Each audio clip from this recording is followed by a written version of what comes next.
ಮತ್ತೆ ಮಂತ್ರವನ್ನು ಉಪದೇಶಿಸುವ. ಹೌದಾ? ಹೌದು. ನೋಡುವುದಕ್ಕಿಲ್ಲಲ್ಲ. ಇಲ್ಲಪ್ಪ, ನಾನು ಇಲ್ಲಿ ದೂರದಲ್ಲಿ ನಿಂತು ನೋಡ್ತಾ ಇದ್ದೇನೆ. ಯುದ್ಧವನ್ನು ಮಾಡಿ ಗೆದ್ದವರಿಗೆ ಗಾಯತ್ರಿ ಮಂತ್ರ ನೆನಪಿರ್ಲಿ ಇಂತೇನೆ. ಪ್ರಾರಂಭ.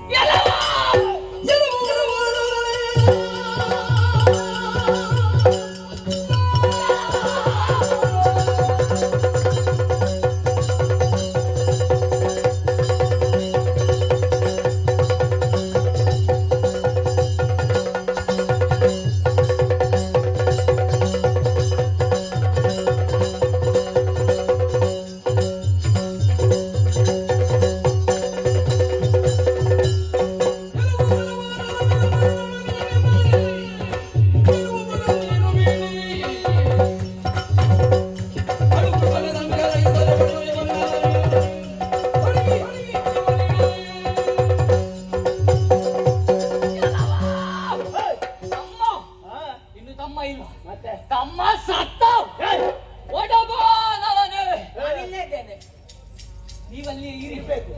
ನಮ್ಮದಿಲ್ಲಿ ಮಾತುಕತೆ ಆಗ್ತದೆ. ನನಗೆ ಸಮಪಟ್ಟ ನೀನು ಹೌದೇನು? ಒಳ್ಳೆಯ ಮಾತಿನಲ್ಲಿ ನಾನು ಸೋತೆ ಅಣ್ಣ. ಗಾಯತ್ರಿ ಮಂತ್ರವನ್ನು ನೀನೇ ಉಪದೇಶಿಸಿದ ಅವರ ಕೈಯಿಂದ ಎನ್ನುವ ಹಾಗೆ ಹೇಳಿದ್ರೆ ಬಿಟ್ಟರು, ಇಲ್ಲ ಬಾಡಿದು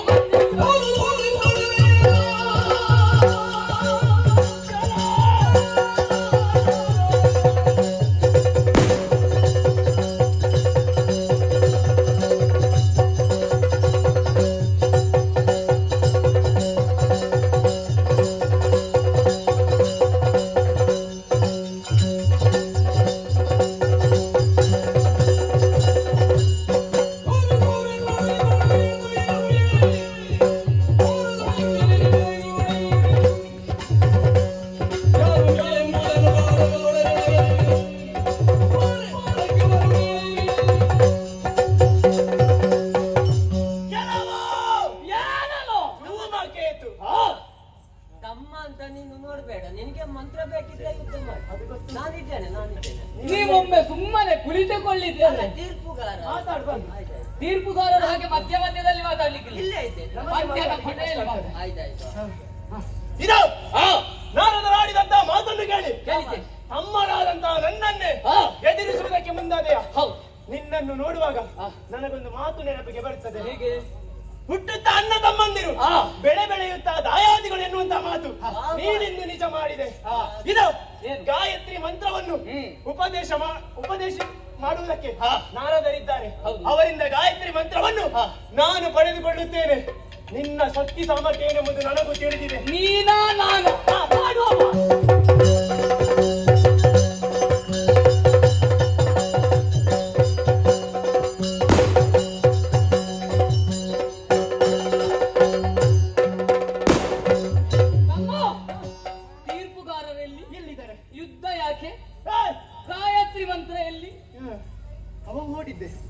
ನಮ್ಮಿಂದ ಒಮ್ಮೆ ತಪ್ಪಿಸಿಕೊಂಡು ಓಡಬೇಕಿತ್ತು.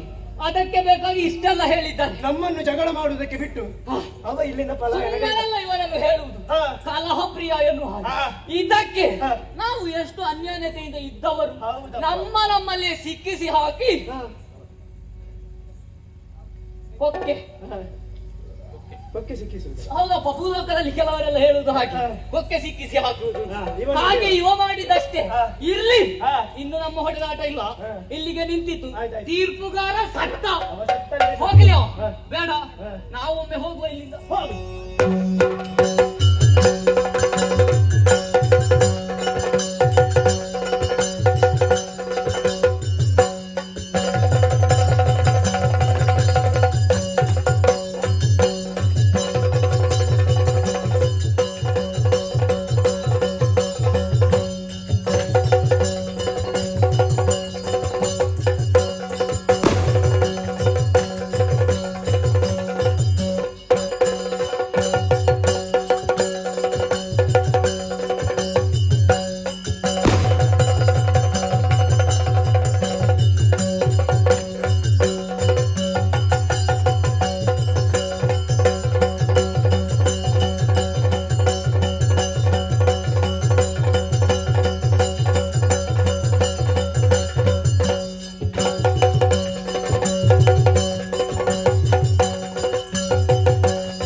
ಬೆಂಗಾವಲಿಗಾಗಿ ಬಂದವ.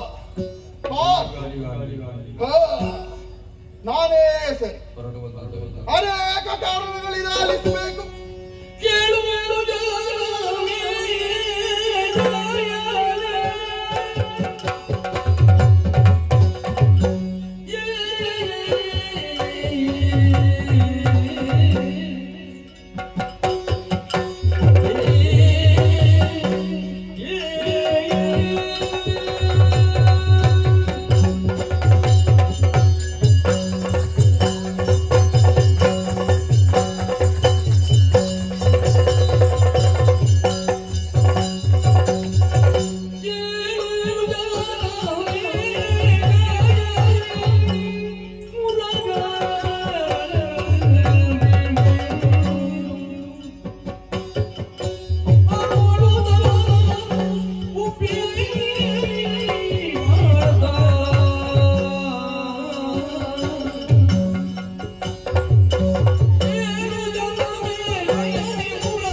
ಧರ್ಮಕ್ಷೇತ್ರವೆನಿಸಿದಂತಹ ಕುರುಕ್ಷೇತ್ರದಲ್ಲಿಯೇ ಸಂಘಟಿಸಿದಂತಹ ಧರ್ಮಯುದ್ಧ 18 ದಿವಸಗಳ ಕಾಲ ನಡೆದಂತಹ ಆ ಮಹಾಯುದ್ಧದಲ್ಲಿ ಕೌರವಾದಿಗಳನ್ನೆಲ್ಲ ಮಣಿಸಿ ಹಸ್ತಿನೆಯ ಪೀಠವನ್ನು ನಮ್ಮ ಅಣ್ಣನಾದಂತಹ ಧರ್ಮಜನು ಏರಿದಂತಹ ಸಮಯದಲ್ಲಿ ನಮ್ಮವರೆಲ್ಲರೂ ಸಂತೋಷಗೊಂಡವರು, ಆನಂದಗೊಂಡವರು.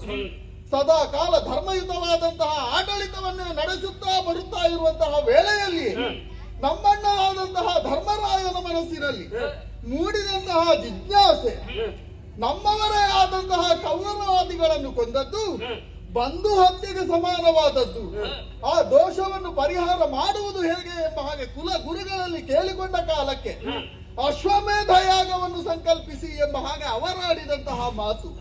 ಕುಲ ಗುರುಗಳ ಆದೇಶದಂತೆ ಅಶ್ವಮೇಧ ಯಾಗ ದೀಕ್ಷಿತನಾದಂತಹ ನಮ್ಮಣ್ಣನಾದಂತಹ ಧರ್ಮರಾಯ ಉತ್ತಮವಾದಂತಹ ಹಯವನ್ನು ತಂದು ಪೂಜಿಸಿ ಅದರ ಬೆಂಗಾವಲಿಗಾಗಿ ನನ್ನನ್ನೇ ಕಳುಹಿಸಿಕೊಟ್ಟವನಿದ್ದಾನೆ. ಪಾರ್ಥನೆ ಇದಕ್ಕೆ ಸಮರ್ಥನು ಎಂಬ ಹಾಗೆ ಎಲ್ಲವರೂ ತಲೆಯನ್ನು ಬಾಗಿಸಿ ದಿಗ್ವಿಜಯಾರ್ಥಿಯಾಗಿ ನಾವು ಹಸ್ತಿನೆಯಿಂದ ಹೊರಟು ಬಂದವರು. ಮಾರ್ಗದಲ್ಲಿ ಆರ್ಯಾವರ್ತದ ಅನೇಕ ರಾಜ್ಯಗಳನ್ನು ಸುತ್ತಾಡಿದವರು ನಾವು. ದಿಗ್ವಿಜಯವನ್ನು ಕೈಗೊಂಡಂತಹ ನಮಗೆ ಎಲ್ಲೆಡೆಯೂ ಕೂಡ ಮಾನ್ಯತೆಯೂ ಸಿಕ್ಕಿತು. ಹಸ್ತಿನೆಯ ಪೀಠಕ್ಕೆ ಸಿಕ್ಕಂತಹ ಗೌರವ ಎಂಬ ಹಾಗೆ ಕೆಲವರೆಲ್ಲ ಕಪ್ಪವನ್ನು ತಾವಾಗಿಯೇ ನಮ್ಮ ಕಾಲಬುಡಕ್ಕೆ ತಂದು ಒಪ್ಪಿಸಿದರೂ ಕೂಡ ಮತ್ತೆ ಕೆಲವರು ಯುದ್ಧ ಸನ್ನದ್ಧರಾದಂತಹ ಸಮಯದಲ್ಲಿ ನಾವೆಲ್ಲವರು ಕೆಚ್ಚದೆ ಹೋರಾಟದಿಂದಲಾಗಿ ಕಪ್ಪವನ್ನು ಸಂಗ್ರಹಿಸಿ ಹಸ್ತಿನೆಯ ಆಧಿಪತ್ಯವನ್ನು ಲೋಕಮುಖಕ್ಕೆ ಸಾರಿದವರು ನಾವು. ಕೆಲವೊಂದು ಕಡೆ ನಮಗೆ ಸೋಲಾದದ್ದು ಇದೆ. ಆದ್ರೆ ಶ್ರೀಕೃಷ್ಣ ಪರಮಾತ್ಮನ ದಯೆ ನಮ್ಮ ಮೇಲೆ ಇರುವಾಗ ನಾವು ಯಾವ ಕಾರಣಕ್ಕೂ ಭಯ ಪಡುವಂತಹ ಅವಶ್ಯಕತೆ ಇಲ್ಲ. ಬಭ್ರುವಾಹನ, ಸುಧನ್ವ, ಅದೇ ರೀತಿಯಾಗಿ ತಾಮ್ರಧ್ವಜನು, ವೀರವರ್ಮನು ಮೊದಲಾದಂತಹ ವೀರಾಧಿವೀರರೆಲ್ಲ ಕಪ್ಪವನ್ನು ನಮ್ಮ ಪಾಲಿಗಿತ್ತು ನಮ್ಮ ಸೇನೆ ಜೊತೆಗೆ ಕೈಜೋಡಿಸಿದವರಿದ್ದಾರೆ. ಮತ್ತು ಮುಂದುವರಿದುಕೊಂಡು ನಾವು ಈ ದಿಗ್ವಿಜಯ ಯಾತ್ರೆಯಲ್ಲಿ ಸಾಗಿ ಬಂದವರಿದ್ದೇವೆ. ಸಾಗಿ ಬರುವಂತಹ ವೇಳೆಯಲ್ಲಿ ಅಶ್ವ ಹೋದ ಕಡೆಗೆ ನಮ್ಮ ಗಮನ ಎಂಬ ಹಾಗೆ ಈ ಯಾಗದ ನಿಯಮ, ಆ ನಿಯಮಕ್ಕೆ ಅನುಗುಣವಾಗಿ ದಕ್ಷಿಣಾಭಿಮುಖವಾಗಿ ಚಲಿಸಿದಂತಹ ಅಶ್ವವನ್ನೇ ಹಿಂಬಾಲಿಸುತ್ತಾ ನಾವೆಲ್ಲ ಮುಂದುವರಿದು ಬರುತ್ತಿರುವಂತಹ ಸಮಯದಲ್ಲಿ ಆಶ್ಚರ್ಯವನ್ನೇ ಕಾಣುತ್ತಾ ಇದ್ದೇವೆ. ಒಂದು ಪುರದ ಬಾಹ್ಯ ಪ್ರದೇಶದಲ್ಲಿ ನಾವಿದ್ದೇವೆ. ಈ ಪುರವನ್ನು ಕಾಣುವಾಗ ಏನೋ ಒಂದು ವಿಶೇಷತೆ ಇದೆ ಎಂಬ ಹಾಗೆ ನನ್ನ ಮನಸ್ಸು ಹೇಳುತ್ತಾ ಇದೆ. ಆ ಕುರಿತಾಗಿ ಕುತೂಹಲವೂ ಅಧಿಕವಾಗುತ್ತಾ ಇದೆ. ಈ ಪುರದ ಕುರಿತಾಗಿ ತಿಳಿದವರು ನೀವು ಒಂದು ವೇಳೆ ಆಗಿದ್ರೆ ಈ ಪುರದ ಕುರಿತಾಗಿ ಯಾರಾದ್ರೂ ವಿಚಾರವನ್ನು ಹೇಳಬಹುದೇ?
ಎದ್ದೇಳು ಶುಭವ.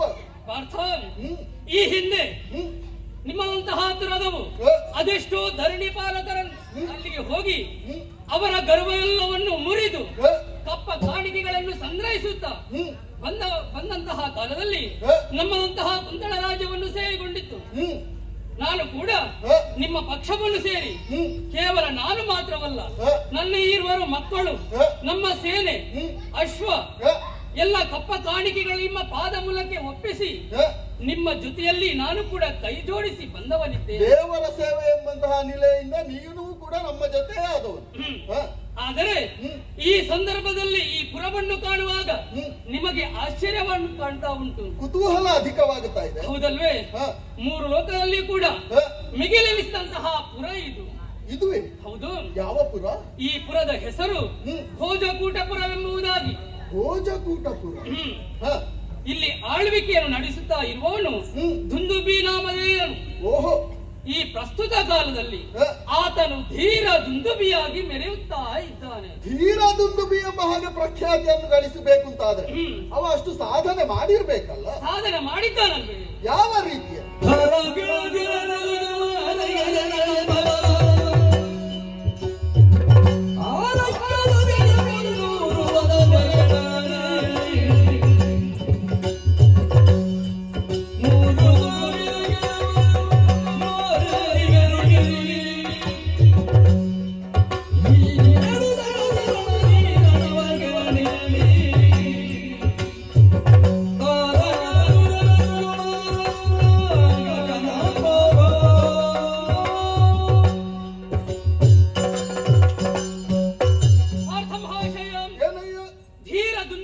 ಹಿನ್ನೆಲೆಯನ್ನು ಹೇಳಬೇಕಾದ್ರೆ ಈತನೇನು ಸಾಮಾನ್ಯದವನಲ್ಲ.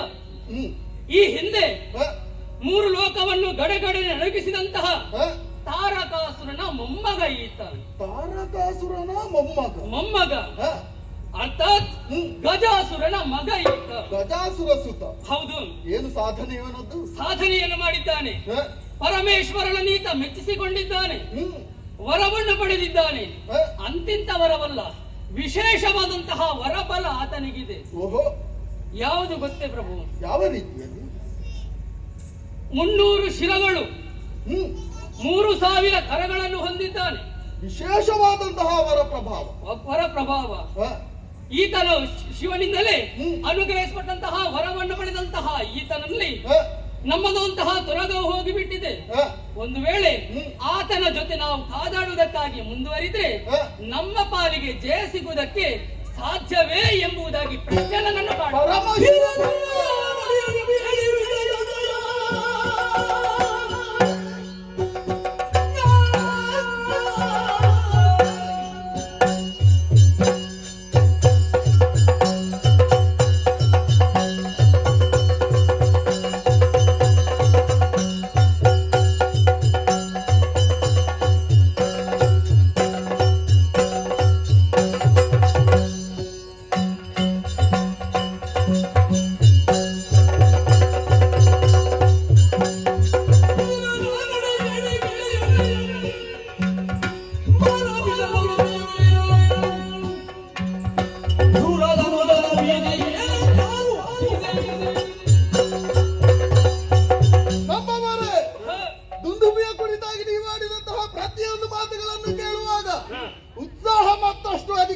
ಆಗ್ತಾ ಇದೆ.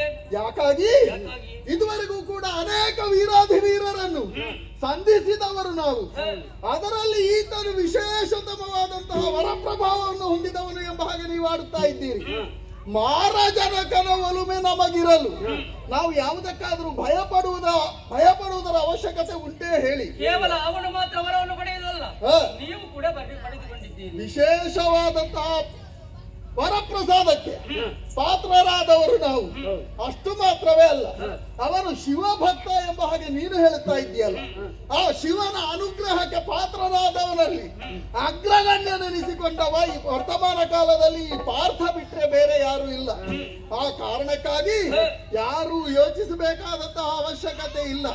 ಒಂದು ವೇಳೆ ಅವ ನಮ್ಮ ಅಶ್ವವನ್ನು ಕಟ್ಟಿದ್ದೇ ಹೌದಾದ್ರೆ ಅವನನ್ನು ಸಮರ್ಥವಾಗಿ ಎದುರಿಸುವುದಕ್ಕೆ ನಮ್ಮಲ್ಲಿ ಸಾಮರ್ಥ್ಯವಂತರಿದ್ದಾರೆ ಎನ್ನುವಂತಹ ವಿಶ್ವಾಸ ಸದಾಕಾಲ ನಮ್ಮಲ್ಲುಂಟು. ಅಶ್ವವು ಸ್ವತಂತ್ರವಾಗಿದೆ. ಸಾಗಲಿ ಸಾಗಲಿ ಸಾಗಲಿ.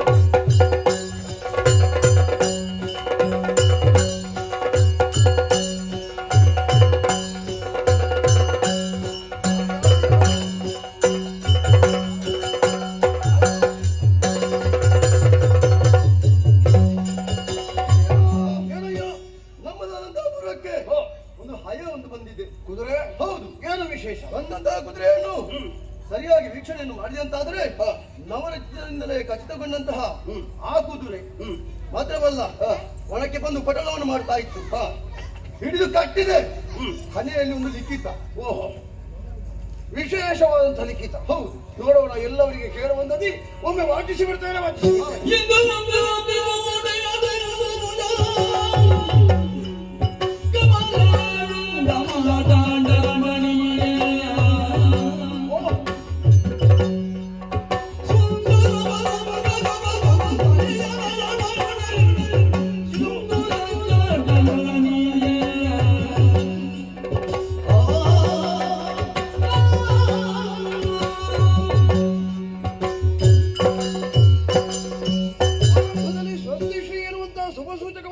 ಬರಹದಿಂದ ಆರಂಭಗೊಂಡಿದೆ. ಇಂದು ವಂಶಾಧಿಪ ಅಂದ್ರೆ ಚಂದ್ರ ವಂಶದಿಂದ ಹುಟ್ಟಿದಂಥ ಯಮಜಾತರ ಅಂತ ಧರ್ಮರಾಯ ಬರೆಸಿದಂತ ಲಿಖಿತವಿದು. ಮುಂದೆ ವಿಷಯ ಏನು ಅಂತ ತಿಳಿದ್ರೆ, ಬಂಧು ಹತ್ಯೆ ನಿವಾರಣೆಗಾಗಿ ವಿಶೇಷವಾದಂತ ಒಂದು ಅಧ್ರವನ್ನು ಕೈಗೊಂಡಿದ್ದಾನೆ. ಅದುವೇ ಅಶ್ವಮೇಧ. ಆ ಅಶ್ವಮೇಧದ ಮೂಲಕವಾಗಿ ಪೂಜಿಸಿ ಬಿಟ್ಟಂತ ಕುದುರೆಯನ್ನು ಈ ಧರೆಯಲ್ಲಿ ಸಂಚರಿಸುವುದಕ್ಕೆ ಬಿಡುವುದು. ಆ ಮೂಲಕವಾಗಿ ಕಪ್ಪಸ್ತ್ರ ಉದ್ದೇಶವನ್ನು ಇರಿಸಿಕೊಂಡಿದ್ದಾನೆ. ಆ ಕುದುರೆಯ ಬೆಂಗಾವಣೆಗಾಗಿ ಪಾರ್ಥನೆ ಈ ಹೊತ್ತಿನಲ್ಲಿ ಅದರ ನೇತೃತ್ವವನ್ನು ವಹಿಸಿಕೊಂಡಿದ್ದಾನೆ. ಮುಂದೆ ಬಲು ಹುಲ್ಲಂತ ಭಟರು ಕುದುರೆಯನ್ನು ಕಟ್ಟಿ ಕಾದಾಡಬೇಕು. ಒಂದು ವೇಳೆ ಬಲಹೀನರುಂತಾದ್ರೆ ಕಪ್ಪ ಕಾಣಿಕೆ ನಿಂತು ಕುದುರೆಯ ನೇತೃತ್ವವನ್ನು ವಹಿಸಿದಂತ ಆ ಪಾರ್ಥನ ಅಡಿಗಳಿಗೆ ಶರಣು ಬರಬೇಕು.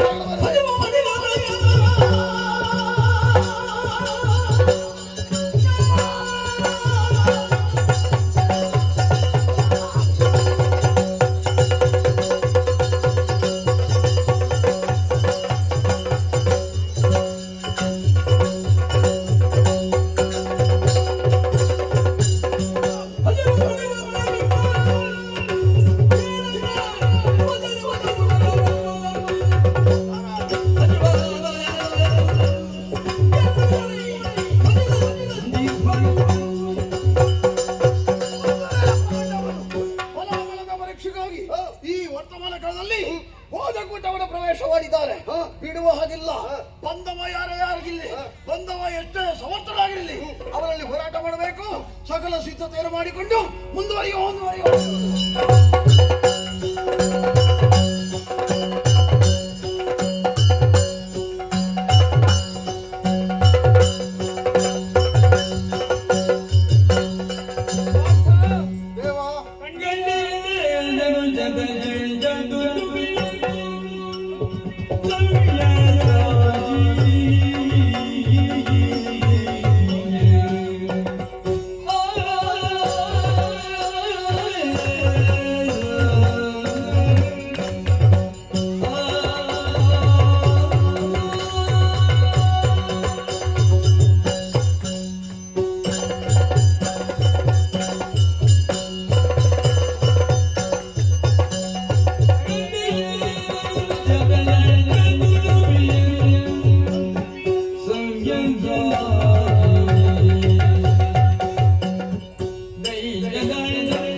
ಪೂರ್ತಿ ಸಾಗುತ್ತಾ ಇದೆ. ಹ, ಇನ್ನೇನು ಕಣ್ಮರೆಯಾಗಿ ಹೋಯಿತು. ಕಂಡೆಯ ನೋಡಿದೆ. ಹೀಗಾಗುವುದಕ್ಕೆ ಕಾರಣ ಏನು? ಏನು ದೇವ? ತುರಗವನ್ನು ಬಂಧಿಸಿದ್ದಾರೆ ಎನ್ನುವುದು ಸ್ಪಷ್ಟವಾಯಿತು. ನಮ್ಮ ನಿರೀಕ್ಷೆ ಸುಳ್ಳಾಗಲಿಲ್ಲ. ಹೌದಕ್ಕುಂಟು. ಅದು ಕಂಡೆಯ ಹ, ಬಲು ದೂರದಲ್ಲಿ ಸೇನೆಯೊಂದು ನಮ್ಮತ್ತ ಧಾವಿಸಿ ಬರ್ತಾ ಇದೆ. ಹ, ಯಾರದೆಂದು ನೀನು ಭಾವಿಸಿದೆ? ಯಾರದ್ದು ದೇವ? ಇದ ಮೊದಲು ನೀನು ತಿಳಿದುಕೊಂಡಂತೆ ಹ, ಪರಾಕ್ರಮಶಾಲಿಯಾಗಿ ಮೆರೆದಾಡುತ್ತಾ ಇದ್ದಾನೆ ವೀರದುಂದುಬಿ. ಅವನೇ ಆತನಾಗಿದ್ದಾನೆ. ಹ, ಓ ಸವಿಯ ಸಾಚಿ, ಆ ದುಂದುಬಿ ಹ, ಸಮರ ಕ್ಷೇತ್ರದಲ್ಲಿ ಒಮ್ಮೆಗೆ ನಿತ್ತ ಅಂತ ಆದ್ರೆ ಹ. ಪ್ರಳಯ ಕಾಲದ ರುದ್ರನಂತೆ ಆಗುವುದಕ್ಕೆ ಸಾಧ್ಯತೆ ಇದೆ. ಓಹೋ. ಅಂತಹ ಬಲಿಷ್ಠರನ್ನು ಗೆಲ್ಲುವಂತಹ ಸಾಮರ್ಥ್ಯ ಅಥವಾ ಗೆಲ್ಲುವ ಬಗೆ ಹೇಗೆ ಎನ್ನುವಂತ ಚಿಂತೆ ಆಯಿತಲ್ಲ. ಗೆಲ್ಲುವ ಬಗೆ ಏನು ಮಾಡುವುದು? ವೀರರಿದ್ದಾರಲ್ಲ ನಮ್ಮಲ್ಲಿ.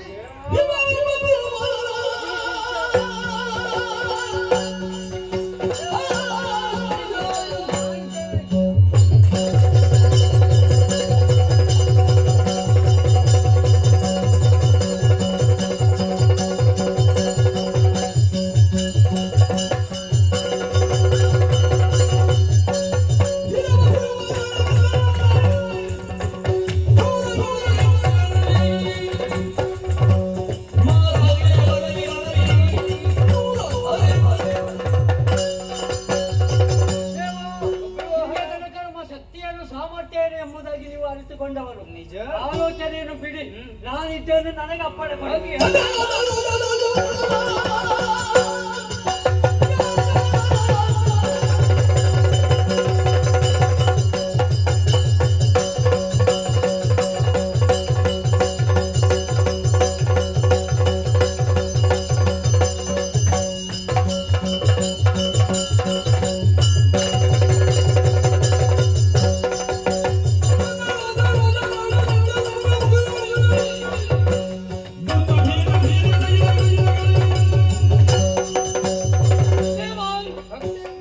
ಈ ಹಿಂದೆ ಅದೆಷ್ಟೋ ವಿರೋಧಿ ಪಾಳೆಯವನ್ನು ನಿನ್ನ ಕೃಪಾ ಕಟಾಕ್ಷದಿಂದ ನಾವೆಲ್ಲರೂ ಎದುರಿಸಿ ಬಂದಿದ್ದೇವೆ. ಬಂದಂತಹ ಧೀರದುಂದುಬಿ ಎಷ್ಟೇ ಪರಾಕ್ರಮದಿರಲಿ ಆತನ ಯುದ್ಧದ ಮುಖೇನ ಆಹ್ವಾನಿಸಿ ನಾವು ಬರ್ತೇವೆ.